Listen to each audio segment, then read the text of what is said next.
इथल्या मेडिकल कॉलेजच्या हॉस्टेलवरती हे विमान आदळलेलं होतं, त्यामुळे विमानाचा काही भाग या हॉस्टेल इमारतीवरतीच अडकून पडलेला आहे।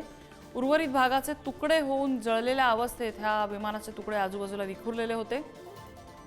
सध्या केंद्रीय गृहमंत्री अमित शहा हे अहमदाबादमध्ये पोहोचले आणि विमानतळावरून थेट ते या ठिकाणी घटनास्थळाची पाहणी करण्यासाठी आलेले आहेत।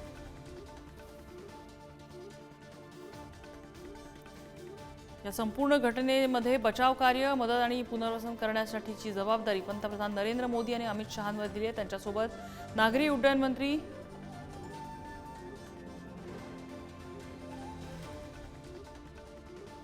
केंद्रीय नागरी उड्डयन मंत्री सुद्धा आहेत, रमण नायडू त्यांच्यासोबत आहेत।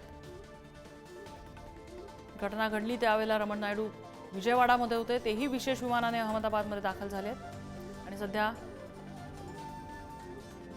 केंद्रीय मंत्री नायडू आणि अमित शहा हे या घटनास्थळाची पाहणी करत आहेत।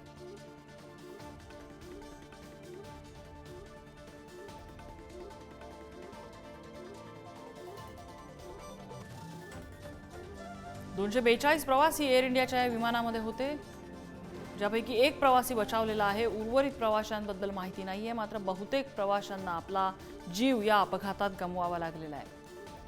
अनेक मृतदेह जळलेल्या अवस्थेत सापडले। ही परिस्थिती इतकी भीषण होती की मृतदेहाची ओळख सुद्धा पटवणं अवघड होऊन बसलेलं आहे आणि त्यामुळे या मृतदेहांची डीएनए सॅम्पल्स कलेक्शन सुरू झालेलं आहे। डीएनए टेस्टच्या मदतीने मृतदेहांची ओळख पटवण्याचं कार्य केलं जाईल।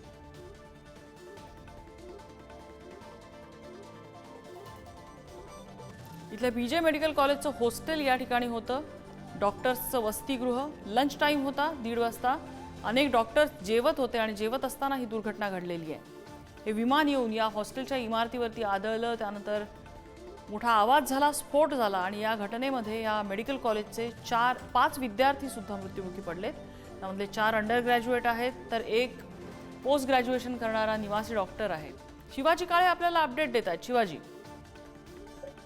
केंद्रीय गृहमंत्री अमित शहा सध्या अहमदाबादच्या दुर्घटना ठिकाणी पोहोचलेले आहेत। त्यांच्यासोबत गुजरातचे मुख्यमंत्री भूपेंद्र पटेल आहेत। नागरी उड्डाण मंत्री राम मोहन नायडू हे देखील या ठिकाणी आहेत। गुजरातचे गृहमंत्री हर्ष संघवी हे त्यांच्यासोबत आहेत आणि त्याच्यानंतर इतर अधिकारी देखील या ठिकाणी असल्याचं पाहायला मिळत आहे। आणि या अपघाताच्या घटनास्थळी जाऊन स्वतः अमित शहा जे आहेत ते पाहणी करणार आहेत आणि या घटनेचा मध्ये तात्काळ प्रभावाने जी मदत करणं गरजेचं आहे, तिथल्या जे जखमी आहेत, खास करून ज्या मेडिकल कॉलेजच्या ठिकाणी हे विमान कोसळलेलं आहे त्या ठिकाणी मदत केली जात असल्याचं पाहायला मिळतंय।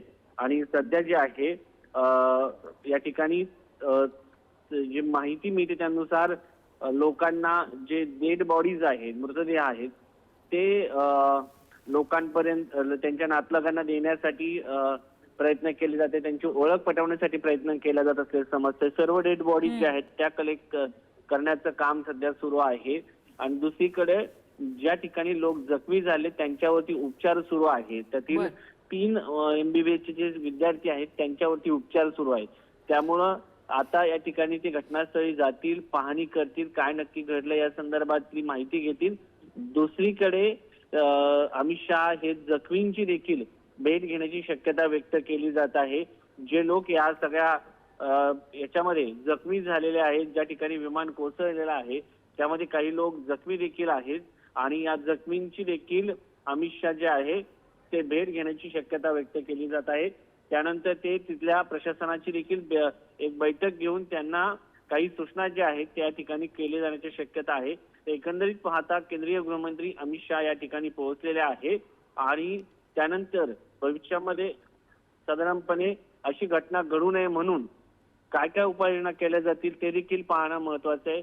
भारतीय कंपन्यांचं, सर्व कंपन्यांचं ऑडिट या निमित्ताने होण्याची शक्यता व्यक्त केली जात आहे, कारण या विमान कंपन्या ज्या आहेत त्यांचं ऑडिट केलं जाऊ शकतं आणि ही जी घटना आहे ती साधारणपणे का घडली हा प्रश्न या निमित्ताने उपस्थित होत आहे।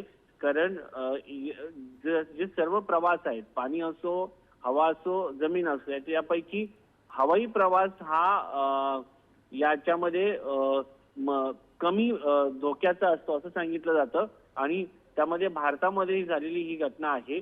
आता जी माहिती मिळते त्यानुसार असं म्हणतात की 2 ब्रिटिश नागरिक जे आहेत एवढ्या मोठ्या अपघातानंतरही ते जिवंत असल्याची माहिती सध्या सांगितली जात आहे.